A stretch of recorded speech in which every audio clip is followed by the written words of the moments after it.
ॐ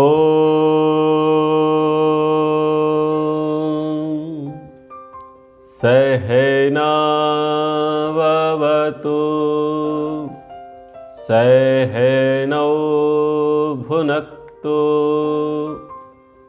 सह वीर्यं करवावहै तेजस्विनावधीतमस्तु मा विद्विषावहै। ओम शांति शांति शांति। उपनिषद में ईशोपनिषद का पाठ चल रहा है। कुर्वन्यवेह कर्माणि जिजीविषेक्षतं समाह एवं त्वयि नान्यथेतोऽस्ति न कर्म लिप्यते नरे। इस मंत्र पर हमारा विचार चल रहा है।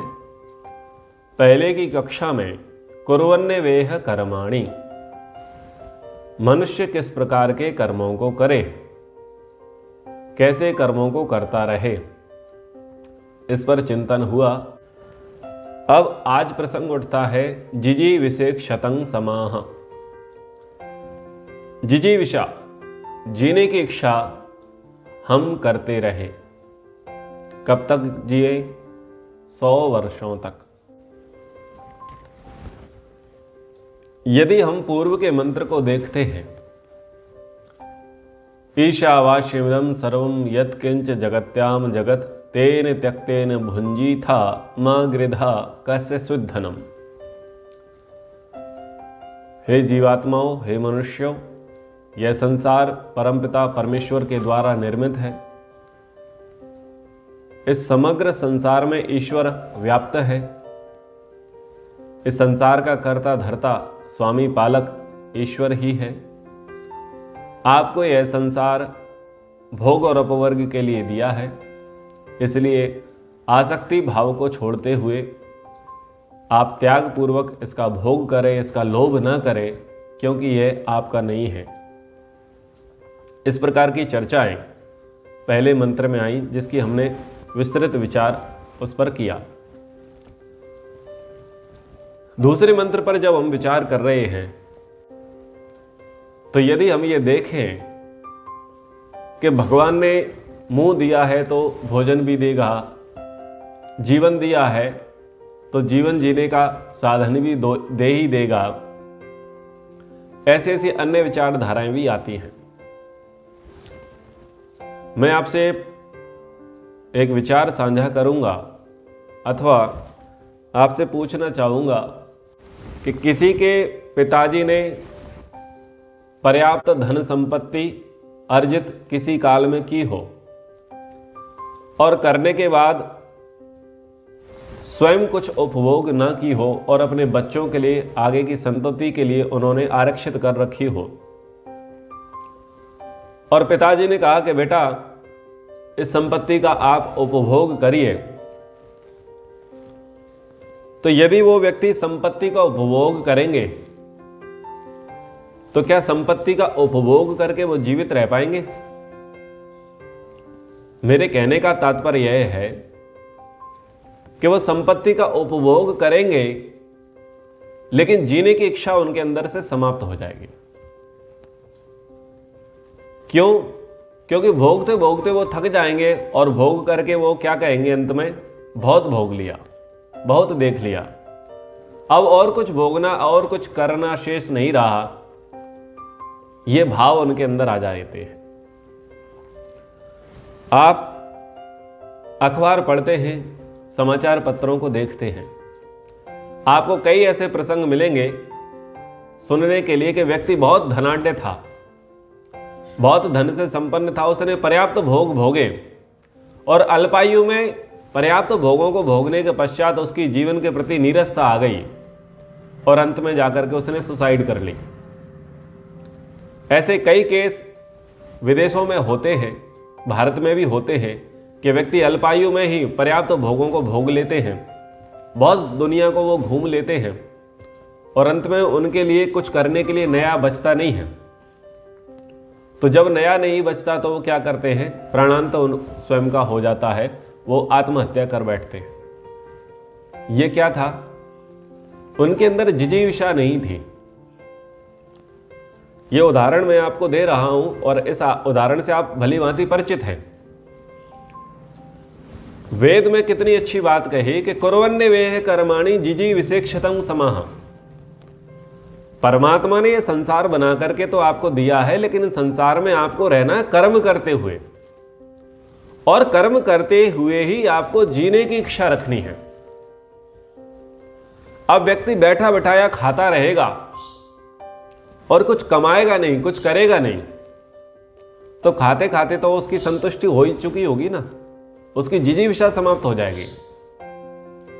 तो व्यक्ति की जिजीविषा समाप्त ना हो, जीने की इच्छा समाप्त ना हो, इसलिए व्यक्ति को कर्मशील रहना चाहिए।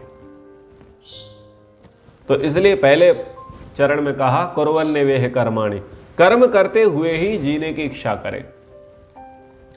लेकिन महानुभावों, हम ऐसा देखते हैं कि बहुत सारे लोग जीने के कर्म करते हैं और कर्म करते करते थक जाते हैं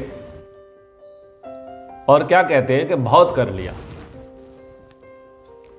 नीरसता उनके जीवन में आ जाती है जब उनको विशेष उपलब्धि प्राप्त नहीं होती, विशेष संतुष्टि उनको नहीं होती, विशेष फल की प्राप्ति उन्हें नहीं होती, अथवा ये कहें कि वो जो कर्म है वो कर्म उनका पीछा नहीं छोड़ता। बहुत सारे लोग ऐसे होते हैं जो रोज कुआं खोदते हैं और रोज पानी पीते हैं। वो अपने इस जीवन से तंग आ जाते हैं। मैं संकेत कर रहा हूं, जो नित्य प्रतिदिन कमाते हैं और नित्य प्रतिदिन कमाई का खर्च करते हैं, संचित धन उनके पास नहीं है, अथवा उनका कार्य ऐसा नहीं कि वो पर्याप्त धन का संचय कर सके, तो पिछले 30, 40, 50, 60 वर्षों से वो ऐसा ही करते आते हैं, लेकिन उनके जीवन में शांति नहीं है। उन्हें लगता है कि कभी तो ऐसा अवसर आए कि बैठ करके खाएं, कोई तो ऐसी लाइन मिले कि बैठ करके खाएं, लेकिन खाने के लिए कमाना पड़ता है। तो उनके अंदर भी नीरसता आ जाती है और वो थक जाते हैं कि मैं कब तक करूं। ऐसे ही परिवार में भी बहुत सारे लोग होते हैं। बहुत सारे लोगों में कुछ 2-4 लोग ही ऐसे होते हैं जो कमाने वाले होते हैं, और वो कमाने वाले कमा कमा करके थक जाते हैं, और जिनके लिए कमाते हैं वो उनके पुरुषार्थ की वैल्यू नहीं समझते। परिवार के अन्य सदस्य उनके पुरुषार्थ की वैल्यू नहीं समझते, और पुरुषार्थ की वैल्यू के अतिरिक्त वो जो कमा रहा है उसका यथोचित सम्मान भी नहीं करते, उसका आदर भी नहीं करते। तो ऐसे में वो व्यक्ति जो अपने परिवार को कमा करके खिला रहा था, उसके अंदर भी नीरसता आ जाती है और उसकी भी जीने की इच्छा समाप्त हो जाती है। वो सोचता है कि आखिर मैं कब तक करूं। ये बातें आती हैं या नहीं आती? ये परिस्थितियां व्यक्ति के जीवन में आती है या नहीं आती है? आती है। तो यहां पर कहा कि जिजीविषेक्षतं समाह, जीने की इच्छा करो 100 वर्षों तक। तो कैसे जीवन जिए? इतनी प्रतिकूलताएं तो हैं, जीवन कैसे जिए? और कहा कि 100 वर्षों तक जिए। क्या 100 वर्ष संभव है जीना? तो 100 वर्ष जीवन जीने के लिए महर्षि दयानंद जी ने एक मार्ग बताया, शास्त्रोक्त वेदोक्त मार्ग बताया। ब्रह्मचर्येण विद्या सुशिक्षे प्राप्ये। ब्रह्मचर्य के सेवन से विद्या और अच्छी शिक्षा को पा करके, उपस्थेंद्रिय निग्रहेण, उपस्थ इंद्रिय के रोकने से पराक्रम को बढ़ा करके, यानी नींव आपकी मजबूत होगी तो आपकी इमारत, आपकी दीवार, आपका भवन स्थायी बनेगा। आरंभिक 25 वर्ष ब्रह्मचर्य धारण के हैं, और ब्रह्मचर्य के धारण करेंगे उससे आपका बैकग्राउंड, उससे आपका फाउंडेशन मजबूत हो जाएगा, बलवान हो जाएगा। लेकिन इसका यह अर्थ नहीं कि 25 वर्ष तक ही ब्रह्मचर्य का पालन करना है। और उसके बाद हमें सर्टिफिकेट मिल जाएगा ब्रह्मचर्य की हानि का। ऐसा नहीं है। आरंभिक स्थिति है कि 25 वर्ष तक ब्रह्मचर्य का पालन करें और उसके बाद भी यथाशक्ति यथा सामर्थ्य हम ब्रह्मचर्य का पालन करते रहें। लेकिन बात यह है कि क्या ब्रह्मचर्य का अर्थ केवल वीर्य रक्षा है? क्या वीर्य रक्षा करने मात्र से काम चल जाएगा? वीर्य रक्षा से अकेले काम नहीं चलने वाला। हमको इंद्रियों के भोगों में लिप्त नहीं होना है। रूप के, रस के, शब्द के, स्पर्श के, गंध के जो विषय है उनमें हमें अंधाधुंध आकृष्ट नहीं होना है। हमें उनका यथा योग्य लाभ लेना है। आज हृदयघात से किसी भी अवस्था में किसी का भी प्राणांत हो रहा है। क्या हृदयघात के लिए केवल ब्रह्मचर्य जिम्मेदार है? खान पान नहीं है। खान पान भी बहुत बड़ा जिम्मेदार है। इसलिए महर्षि दयानंद जी ने कहा, ब्रह्मचर्येण विद्या सुशिक्षे प्राप्ये। पहली प्राथमिकता हमारे जीवन की क्या हो कि हम ब्रह्मचर्य का धारण करें, ब्रह्मचर्य का धारण करके अच्छी शिक्षा को, अच्छी विद्या को प्राप्त करें, अपनी नींव को मजबूत बनाएं, अपनी फाउंडेशन को स्ट्रांग बनाएं। फिर क्या करें? उपस्थ इंद्रिय को रोकने का पराक्रम बढ़ाएं। इंद्रियों पर संयम हम करना सीखें। अल्प मृत्यु को हटा देवे, यानी जो अकाल मृत्यु है उस अकाल मृत्यु को हम हटा देवे। और क्या करें? युक्त आहार विहारेण शतवार्षिकम आयु प्राप्नुवन्तु। युक्त आहार विहार से 100 वर्ष की आयु को प्राप्त होवे। तो महर्षि दयानंद जी कह रहे हैं कि ब्रह्मचर्य का पालन करें, इंद्रिय के भोगों में आसक्त ना रहे, जो अल्प मृत्यु है, अकाल मृत्यु है, उसको मार भगाएं और युक्त आहार विहार से 100 वर्ष की आयु को प्राप्त करें। तो ये तो हो गया 100 वर्ष की आयु को प्राप्त करने का फॉर्मूला।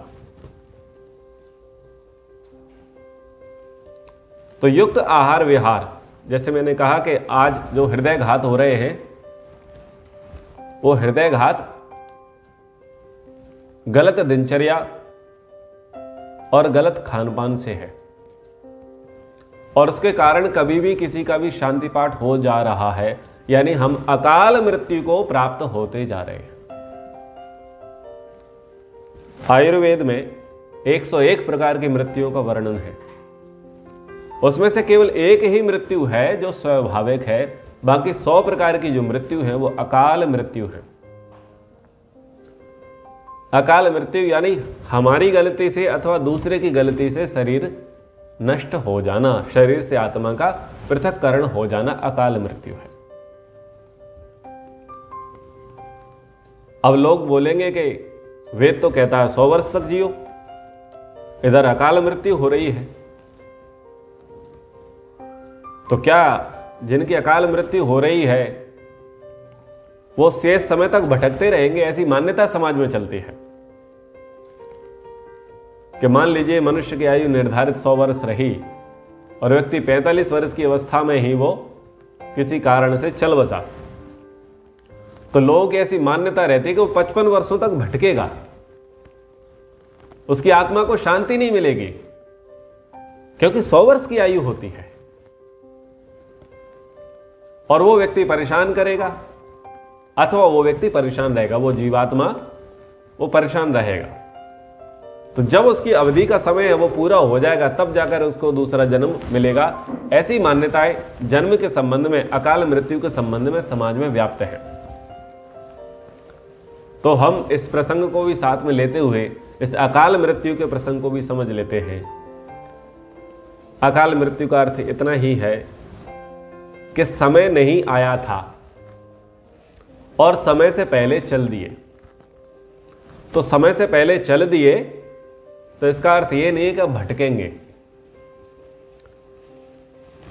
क्योंकि जीवात्मा के संबंध में कहा जाता है कि वो कुछ ही पलों में, कुछ ही क्षणों में, कुछ ही समय में उसका देहांतर गमन हो जाता है। वो एक शरीर से दूसरे शरीर को धारण कर लेता है। तो वहां वो आत्मा के भटकने जैसा प्रसंग नहीं है कि आत्मा भटकती है। तो अकाल मृत्यु से कैसे बचे? तो लोगों ने एक अलग ही प्रपंच शुरू कर लिया, बोले महामृत्युंजय मंत्र का पाठ कराओ, ठीक है, तो उससे अकाल मृत्यु दूर हो जाएगी। अब महामृत्युंजय का मंत्र का पाठ कर रहे हैं, पाठ कौन कर रहा है? पाठ कोई और कर रहा है।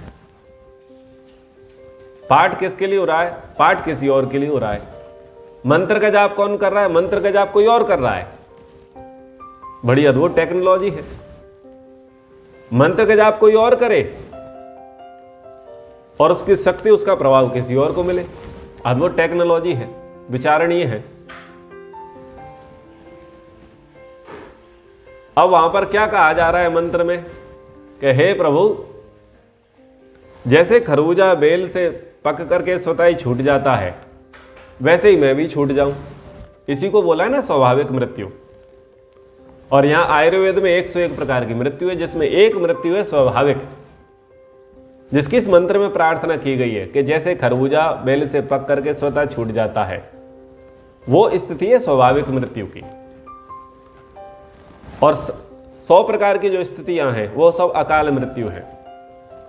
तो अकाल मृत्यु के लिए सबसे पहला कारण कौन है? हम स्वयं हैं।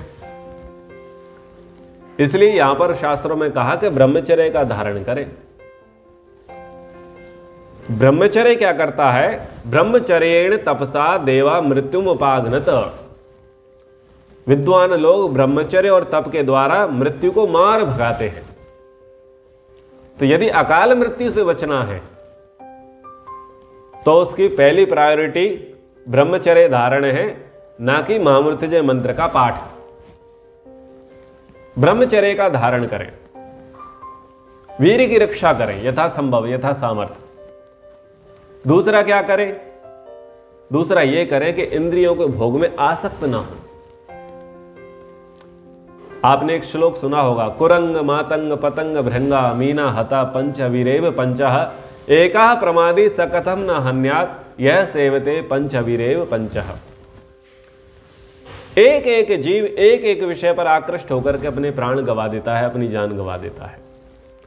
तो हम अंधाधुंध इंद्रियों के भोग में लिप्त ना रहे। और महर्षि दयानंद जी ने बड़े ही सरल शब्दों में कहा, युक्त आहार विहारेण शतवार्षिकम आयु प्राप्नुवन्तु। युक्त आहार विहार से 100 वर्ष की आयु को प्राप्त करें, यानी हमारी दिनचर्या बहुत अच्छी हो। आज के समय में व्यक्ति समय पर नहीं सोता। जो उठने का निर्धारित समय है, उस निर्धारित समय पर व्यक्ति नहीं उठता। व्यक्ति को 10 बजे सो जाना चाहिए, 4 बजे 5 बजे उठ जाना चाहिए, लेकिन रात के 1 बजे 2 बजे तो सो रहा है और सुबह 9 बजे 10 बजे उठ रहा है। अब बताइए, चाहे वो उज्जैन जाए, चाहे महाकाल के दर्शन करने जाए, चाहे वो रुद्राक्ष की माला डाले, चाहे वो महामृत्युंजय का कितने ही पाठ करा दे, अकाल मृत्यु उसकी निश्चित है। ठीक है। फिर ऐसे ही कोई व्यक्ति व्यसन करता है, उस व्यसनी की भी अकाल मृत्यु निश्चित है। जो भोजन भट्ट है, भोजन पर जिसका कंट्रोल नहीं है, लालायित हो पड़ता है, थाली देखी और टूट पड़ता है। भोजन देख करके जीव में लार आ जाती है, लोभ लालच उसका बढ़ जाता है, श्वास भी नहीं लेता, इतने बुरी तरीके से वो भोजन को ग्रहण करता है। उस व्यक्ति की अकाल मृत्यु निश्चित है। जो ठीक प्रकार से वाहन नहीं चला पाता, जो मन को एकाग्र करके कार्य व्यवहार नहीं करता, उसकी अकाल मृत्यु निश्चित है। तो ये बड़े बड़े कारण हैं। इन बड़े बड़े कारणों को तो हमें ठीक करना पड़ेगा। इनको जितना हम ठीक करेंगे उतना हम अकाल मृत्यु से बचेंगे। तो किसी पूजा पाठ से अकाल मृत्यु नहीं बचने वाली। हमें स्वयं को संयमित जीवन जीना पड़ेगा, तो हम अकाल मृत्यु से बचेंगे। कोई तावीज, कोई डोरा, कोई धागा, किसी देव स्थान की मन्नत, ये बचाने वाली नहीं है। ये तो प्रोपेगेंडा है मार्केटिंग के। लोगों को अपनी अपनी दुकानदारी चलानी है, इसलिए इस प्रकार का ये चल पड़ा है दौर। और वास्तविकता, सनातन मान्यता तो यही है कि ब्रह्मचर्य का धारण करें, इंद्रियों के भोग में अंधाधुंध लिप्त ना होवे और अपनी दिनचर्या, अपना खान पान, अपने आचार विचार व्यवहार ठीक रहे, अच्छे रखें। इससे हम अकाल मृत्यु से बच सकते हैं और आयुर्वेदिक भोजन करें। अपनी वात, पित्त, कफ प्रकृति को ध्यान में रखें और ऋतुओं को ध्यान में रखें। कैसी ऋतु है, उस ऋतु में किस प्रकार का भोजन करना है। तो जब इस प्रकार का व्याख्यान हुआ तो 3 प्रकार के लोग हमारी बुद्धि में आते हैं। एक व्यक्ति है जो खाने के लिए जीता है, और खाने के लिए जीता है इसलिए क्योंकि वो कर्म भी करता है। वो कहता है कि सुबह मेहनत मजदूरी करनी है तो खाना तो है, यानी काम करना है तो खाना है, खाना है तो काम करना है। तो ये एक सामान्य प्रकार के व्यक्ति हैं जो प्रायः बहुतायत मात्रा में इस दुनिया में मिल जाते हैं, यानी खाने के लिए जीते हैं अथवा वो काम करते हैं इसलिए वो खाते हैं। जितना ज्यादा मेहनत परिश्रम करते हैं उतना ज्यादा वो खाते हैं, और उनका पर्पस ही यही होता है कि भाई काम करना है इसलिए खाना है। तो ये एक प्रकार के व्यक्ति हैं। दूसरे प्रकार के व्यक्ति कौन है? जो बहुत सोच समझ करके खाते हैं, मात्रा के अनुसार खाते हैं, चिकित्सीय परामर्श के अनुसार खाते हैं, लेकिन सकामता से ओतप्रोत होकर के। कैसी सकामता? हमारा शरीर अच्छा दिखे, हम स्वस्थ रहे, हम 50 वर्ष में भी 30 वर्ष के लगे। क्या विचार है? बोले अच्छा दिखेंगे तो अच्छा बिकेंगे। बिकने के लिए वो इस प्रकार की दिनचर्या का पालन करते हैं। तो जितने भी बॉडी बिल्डर्स आपको दिखते हैं, योगा की क्लास में जाते हैं, जिम में जाते हैं और डाइट को फॉलो करते हैं, वो प्राय आपको ऐसे लोग मिलेंगे जो शरीर को बेचते हैं। शरीर को बेचने का अर्थ यह है कि वो उनकी जो फिटनेस है, उस फिटनेस से ही उनकी जीविका चलती है। जैसे कि जितने भी एक्ट्रेस हैं, नेता अभिनेता, जितने भी लोग हैं, जितने भी एथलीट हैं, खिलाड़ी हैं, बोले फिट रहेंगे तभी काम मिलेगा और उसी के आधार पर धन मिलेगा। तो लोग जीवन पर ध्यान दे रहे हैं, खान पान पर ध्यान दे रहे हैं, अच्छी दिनचर्या पर भी ध्यान दे रहे हैं, लेकिन लक्ष्य क्या है? सकामता। अच्छा दिखेंगे तो अच्छा बिकेंगे। अब ऐसी विचारधाराएं पर्याप्त समाज में आ रही हैं और इस पर लोग पर्याप्त कार्य भी कर रहे हैं।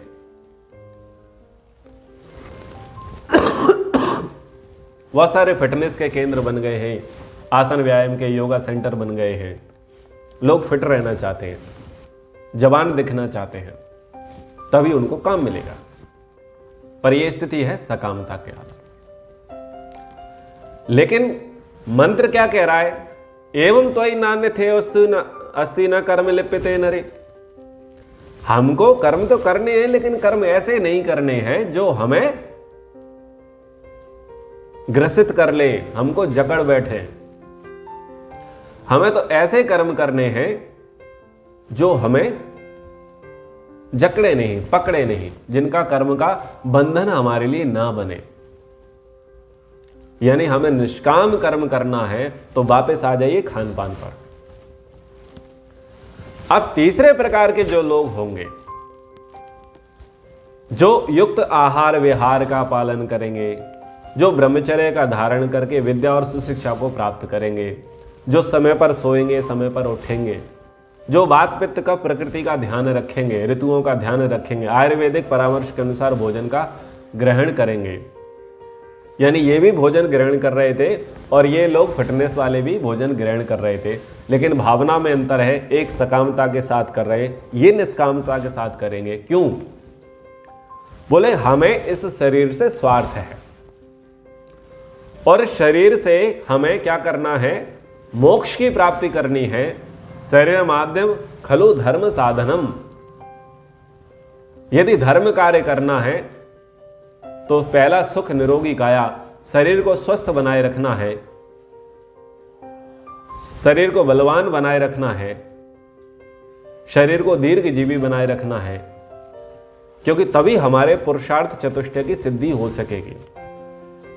जितना शरीर स्वस्थ रहेगा उतना लंबा समय हमें मिलेगा, जितना लंबा समय हमें मिलेगा उतना ही हम अष्टांग योग पर काम कर पाएंगे, हम धारणा ध्यान समाधि तक पहुंच पाएंगे, हम संप्रज्ञात से असंप्रज्ञात पर पहुंच पाएंगे। यानी कि हम जो शरीर को स्वस्थ रख रहे हैं वो प्रभु की प्राप्ति के लिए रख रहे हैं। अब इनका पूरा ही विचार बदल जाएगा। ये अंग प्रदर्शन नहीं करेंगे कि मेरे कितने एप्स बन गए हैं, मैं कैसा दिखता हूं। ये अंग प्रदर्शन नहीं करेंगे, ये शरीर को नहीं बेचेंगे। इनके शरीर पर एक अलग ही सुगंधी, एक अलग ही आभा मंडल इनका होगा, अलग ही तेज इनके मुखमंडल पर होगा, सत्व गुण का विशेष प्रभाव इन पर होगा। क्यों? क्योंकि ये जो शरीर को स्वस्थ बनाए रखे हैं इनका उद्देश्य प्रभु की प्राप्ति है, निष्काम कर्म करना इनको है, मोक्ष प्राप्ति इनको करना है। इसलिए ये जो भी कर्म करेंगे ये सकामता वाले नहीं होंगे। तो हमें कहां पर जाना है? हमें क्रमशः आगे बढ़ना है कि यदि हम जीने के लिए, खाने के लिए जी रहे हैं तो जीने के लिए खाना सीखें। यदि हमें कुछ विशेष पुरुषार्थ करना है, विशेष अचीवमेंट करनी है, विशेष उपलब्धि करनी है, सांसारिक सुख भोग भोगने हैं, तो हम उससे भी और आगे बढ़े और वीर्यवान बने। और यदि हम इस स्तर तक पहुंच गए हैं तो हम उससे भी और आगे बढ़ें और हम निष्काम कर्म योगी बने। निष्काम कर्म को ध्यान में रखते हुए हम शरीर को शुद्ध रखें, शरीर को स्वस्थ रखें, शरीर को निरोगी बलवान बनाने का प्रयास करें। तो जिजीविषेक शतम समा, इस प्रकार से हमें 100 वर्ष तक जीने की इच्छा करनी है। इस प्रकार से हमें अकाल मृत्यु से दूर हटना है। महानुभावों, व्यक्ति क्या करता है? प्रायः व्यक्ति गिव अप कर जाता है। एक शब्द आप सुनते होंगे, कट गई। व्यक्ति के जीवन में बहुत ही नीरसता आ जाती है। जब वो 40 वर्ष का, 50 वर्ष का, 60 वर्ष का, 70 वर्ष का हो जाता है, अपने सामान्य वो कार्य पूरे कर चुका होता है, पारिवारिक जिम्मेदारियां वो लगभग ठीक ठीक पूरी कर चुका होता है, या अन्य क्षेत्र में वो थोड़ी उपलब्धि प्राप्त कर चुका होता है, तो व्यक्ति क्या कहता है? कट गई। ये कट गई क्या है? गिव अप कर देना। यानी उसका लक्ष्य बहुत छोटा था, लक्ष्य छोटा था इसलिए वो कह रहा है कट गई। लक्ष्य किनके छोटे हैं? लक्ष्य उनके छोटे जिनकी बुद्धि में केवल पति पत्नी, पद पैसा प्रतिष्ठा, पुत्र पुत्री ही रहते हैं। जिनकी बुद्धि में केवल ये रहते हैं उनके लक्ष्य सदैव छोटे रहेंगे। और दूसरे किन प्रकार के? जो विशेष कुछ नहीं करना चाहते, ना सुनना चाहते, ना समझना चाहते, वो कहते हैं कट गई। यदि उन्हें यह उपदेश दिया जाए कि समाज की स्थिति ठीक नहीं है, भारत की स्थिति ठीक नहीं है, हिंदुओं की, आर्यों की स्थिति ठीक नहीं है, मुसलमानों, ईसाइयों, विधर्मियों का आक्रमण बढ़ रहा है दिन प्रतिदिन और हमारी संख्या घटती जा रही है, हमारा प्रभाव घटता जा रहा है, हमारी संस्कृति पर कुठाराघात हो रहा है, जागो उठो कुछ करो, तो बोलते हैं कट गई। वो बोलते हैं कट गई। भाई हमने जितना जीवन जीना था जी लिया, अब तुम अपनी देख लो।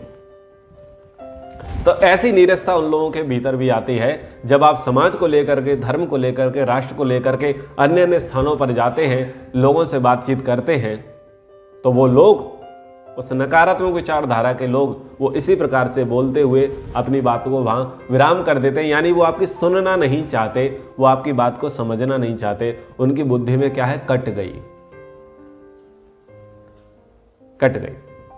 एक और कट गई है रिटायरमेंट।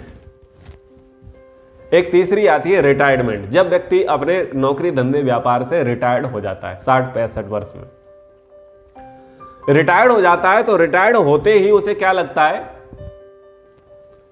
अब जीवन शेष नहीं रहा, अब बैठे बैठे क्या करेंगे, बस जितनी समय तक हाथ पांव चल रहे हैं तब तक कुछ कर लेंगे। लेकिन उसकी बुद्धि में यह नहीं रहता कि अभी 62 वर्ष में मैं रिटायर्ड हुआ हूं, अभी 38 वर्ष बाकी है, अभी 75 का हुआ हूं, 25 बाकी है, अभी 80 का हुआ हूं, 20 बाकी है, अभी 55 का हुआ हूं, 45 बाकी है। वो बाकी उसकी बुद्धि में नहीं रहता। क्यों नहीं रहता? क्योंकि मैंने बताया कि उनका फोकस पुत्र पुत्री, पति पत्नी, पद पैसा, प्रतिष्ठा, उनका फोकस केवल इतना ही रहता है। इसलिए उनकी जिजीविषा समाप्त हो जाती है, जीने की इच्छाएं समाप्त हो जाती हैं। वो व्यक्ति 100 वर्ष तक नहीं जीते। कारण बता दिया। लेकिन जिजीविषा कैसे बने? महानुभावों, आपको क्या ज्यादा आवश्यक लगता है? किसके बगैर आप जीवित रह सकते हैं? एक है अन्न, दूसरा है जल और तीसरा है वायु। यदि अन्न महीने भर नहीं मिले तब भी किसी किसी का जीवन रह जाता है, बच जाता है, व्यक्ति का प्राणांत नहीं होता। यदि 3 दिन 4 दिन पानी ना मिले तो तब भी व्यक्ति का जीवन बच जाता है, रह जाता है। लेकिन यदि 2 मिनट, 5 मिनट, 10 मिनट के लिए वायु ना मिले तो प्राण पखेरु हो जाते हैं, प्राण उड़ जाते हैं। सबका दृष्टिकोण क्या है? बोले पापी पेट का पापी पेट की बातें हैं। उनको सब मंगल फिल्म का डायलॉग ही याद आता है, हे भगवान, इस दुनिया में अगर तुझे इंसान बनाना है तो पेट मत बना, और पेट बनाता है तो भूख मत बना, और भूख बनाता है तो 2 वक्त की रोटी जरूर देना। लोगों को बस यही डायलॉग याद आता है। तो व्यक्ति क्या करता है? बस भोजन की चाह में घर से निकलता है कि शाम को भोजन करना है तो कुछ कमा करके आना है। यह दृष्टिकोण क्या करता है? व्यक्ति की जीने की इच्छा समाप्त कर देता है। कौन सी? 100 वर्ष तक जीने की इच्छा समाप्त कर देता है। पशु भी निकलता है, वो खाने के लिए निकलता है, और एक व्यक्ति भी हाथ में टिफिन लेकर के निकल रहा है, वो भी खाने के लिए ही, खाना खाने के लिए और खाना खिलाने के लिए निकल रहा है। और एक उसकी लिमिट होती है कि उसका सामर्थ्य होता है, फिर वो जाकर के गिव अप कर जाता है। लेकिन हम वायु पर ध्यान नहीं देते। भोजन नहीं मिलेगा तब भी जीवन चलेगा, लेकिन वायु नहीं मिलेगी तो जीवन नहीं चलेगा। तो वायु से क्या प्रेरणा मिल रही है कि वायु से सब प्राणियों के प्राण चल रहे हैं, इसलिए वायु बनी रहे, उस पर ध्यान नहीं है, उस पर ध्यान जाना चाहिए। प्राण वायु सबको मिलती रहे। और प्राण वायु कैसे मिलेगी? जब आप परोपकार का काम करोगे। परोपकार का कार्य वृक्ष लगाना, हवन करना, ये 2 काम है परोपकार के। क्या वृक्ष लगाओगे और हवन करोगे तो प्राणवायु आपको मिलेगी और आपके पड़ोसी को भी मिलेगी, और उसको भी मिलेगी जिसको आप नहीं जानते, जिससे आपका संबंध नहीं है। और ये परोपकार की भावना ही तुम्हें 100 वर्ष तक जीवित रखेगी। महानुभावों, जिसका जीवन जितना परोपकारी होता है वो उतना अधिक जीता है, उसकी जीने की इच्छा उतनी अधिक रहती है, क्योंकि उसके पास टास्क है, उसके पास काम है।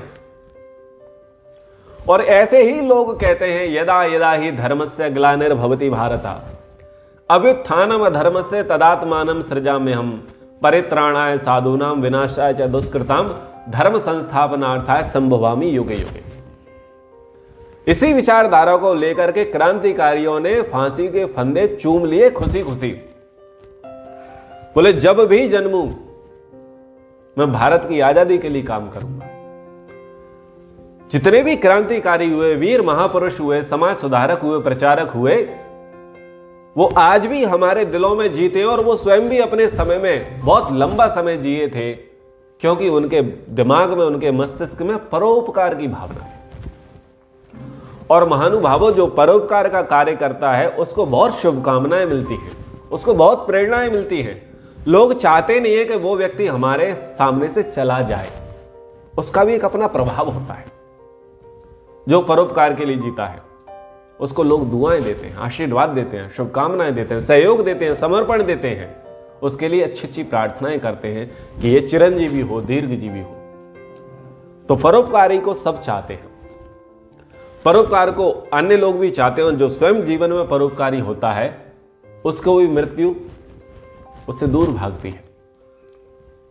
तो जिजी विशेषतम समा 100 वर्ष तक जीना है तो पुत्र पुत्री, पति पत्नी, पद पैसा, प्रतिष्ठा, ये भाव आपको 100 वर्ष तक नहीं जीवित रखेगा।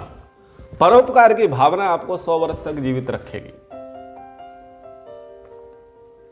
एकाकी जीवन कभी व्यक्ति को 100 वर्ष की आयु नहीं देने वाला।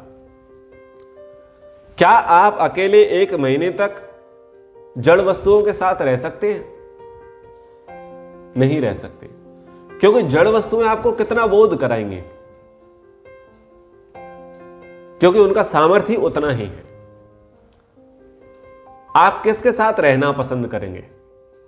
चेतन के साथ। चेतन के साथ क्यों? क्योंकि उनके अंदर बुद्धि है, विवेक है, ज्ञान है, और ज्ञान आपको प्रिय लगता है। आप नित्य कुछ ना कुछ जानना चाहते हैं। वो जो जानने का जो भाव है वो वही जिजीविषा है, वही जीने की इच्छा है। जो व्यक्ति कुछ जानना ही नहीं चाहता, जो कुछ ज्ञान अर्जन करना ही नहीं चाहता, जो बुद्धि को बढ़ाना ही नहीं चाहता, अगर ऐसे लोग 100 वर्ष प्राप्त कर भी लें तो उनकी उस आयु की कोई वैल्यू नहीं है। इसलिए पहले परोपकार की भावना, दूसरी ज्ञान प्राप्ति की भावना, ये क्या करती है? ये आपको 100 वर्ष तक जीवन जीने की प्रेरणा देती है। आप जितना साहित्य पढ़ोगे, आप जितना सत्संग करोगे, जितने लोगों से मिलोगे, उतनी आपकी बुद्धि शुद्ध होती चली जाएगी, परिष्कृत होती चली जाएगी, आपको नया ज्ञान विज्ञान मिलता चला जाएगा, और वो खोजी प्रकृति आपकी बन जाएगी। और खोजी प्रकृति क्या करेगी? Never give up. वो आपको गिरने नहीं देगी, वो आपको हार नहीं मानने देगी, वो आपको जीने के लिए दृढ़ संकल्पित बनाए रखेगी, वो आपको मजबूत बनाए रखेगी। तो हमें कुर्वन्ने वेह कर्माणि जिजी विशेषतम समा, ऐसे कर्म करते हुए 100 वर्ष जीना है जो कर्म हमारे परोपकारी हो। परोपकारी कर्म करना है, उसी से हम 100 वर्ष तक जिएंगे। वेद में मनुष्यों की आयु ईश्वर ने बता दी कि कम से कम आप लोगों की आयु 100 वर्ष है अनुमानित। एवं जीवेभ्या परिधि दधामि मेषाम नुगाद परो अर्थमेतम सतम जीवंतु शरदा पुरु चिरंतम मृत्यु ददताम पर्वतेन। वेद कहता है कि मैं मनुष्यों की आयु की परिधि निश्चित करता हूं कि सभी मनुष्य 100 वर्ष और उससे अधिक जिए। कोई भी मनुष्य 100 वर्ष से पूर्व ना मरे। यदि 100 वर्ष से पूर्व मृत्यु आ जाए तो उसे पुरुषार्थ के द्वारा मार भगाओ, और एक बार मृत्यु को ललकार करके कह दो, परम मृत्यु अनुपरे ही, हे मृत्यु तुम मुझसे दूर भाग जा। तो वेद कह रहा है जीवे में शरदा सतम, हम 100 शरद ऋतुओं तक जिए। भूयश्च शरदा सतात, 100 वर्ष से भी अधिक जिए। तो जीने का भाव हमारे अंदर होना चाहिए। तो हम इस संसार में 100 वर्ष तक निर्माणात्मक ही कर्म करें, विध्वंसात्मक कर्म ना करें। जीवन में प्रतिदिन कुछ न कुछ कर्म करो जिससे व्यक्तिगत जीवन का निर्माण हो, परिवार का उत्थान हो, समाज का उत्थान हो, राष्ट्र का गौरव बढ़े। ध्वंसात्मक कार्य जो है वो अपनी, परिवार की, समाज की, राष्ट्र की, विश्व की हानि पहुंचाने वाले हैं। इसलिए ऐसे कर्मों को हमें नहीं करना चाहिए।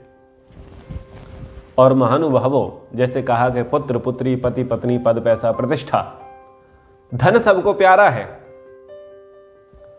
तो ठीक है, शोभायुक्त कर्म करो, लक्ष्मी धन से संपन्न बनो। वेद कहता है दीनहीन और दुखी जीवन व्यतीत मत करो। वेद कहता है अधीना श्याम सरदा सतम, दीनहीन मत रहो, आत्मनिर्भर बनो, पुरुषार्थी बनो, कर्मशील बनो, खूब धन कमाओ। धन जीवन जीने के लिए आवश्यक है, लेकिन एक शर्त है कि ईमानदारी से कमाओ, दूसरों का शोषण मत करो। जो इस प्रकार से वेद की आज्ञा मानता है, वो वेद भक्त अपने गाढ़े पसीने की कमाई खाता है।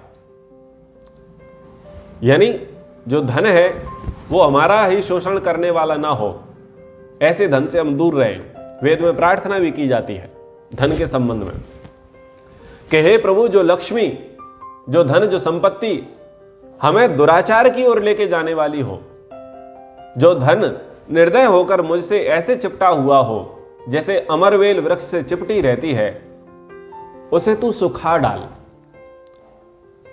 हे देव, नागिन के समान ऐसी लक्ष्मी को मुझसे दूर रख, स्वर्ण आदि धनों से संपन्न कर, हमें तो तू उत्तम धन प्रदान कर। वेद में कहा उत्तम धन को प्रदान करो, उत्तम धन की प्राप्ति के लिए प्रयास करो।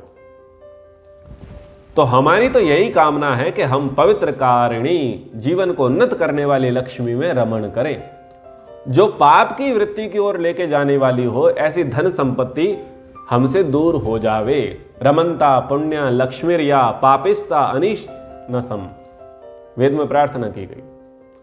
तो हम धन भी कैसा कमाएं? सुख देने वाला, शांति देने वाला, और उस धन का प्रयोग किस में हो? परोपकार में। हम पर्याप्त धन कमाएं, और धन हमारा परोपकार के कार्यों में जितना लगेगा, वो धन हमें शांति देगा, सुख देगा। और यदि वो हमारा धन कमाया हुआ अनीति से, अधर्म से, अन्याय से आया है,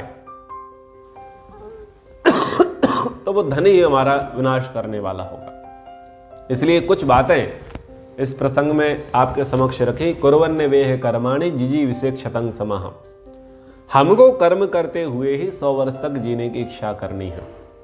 तो किस प्रकार से 100 वर्ष जीवन जीना चाहिए, तो उसके कुछ बिंदु, कुछ पहलू मैंने आपके समक्ष रखे। आशा करता हूं कि ये आपके लिए बड़े ही लाभकारी होंगे, और यदि ये आपको पसंद आते हैं, आपको समझ में आते हैं, आपके लिए प्रेरणादायी होते हैं, तो आप इस विचारधारा का प्रचार करें, उसका आपको पुण्य मिलेगा।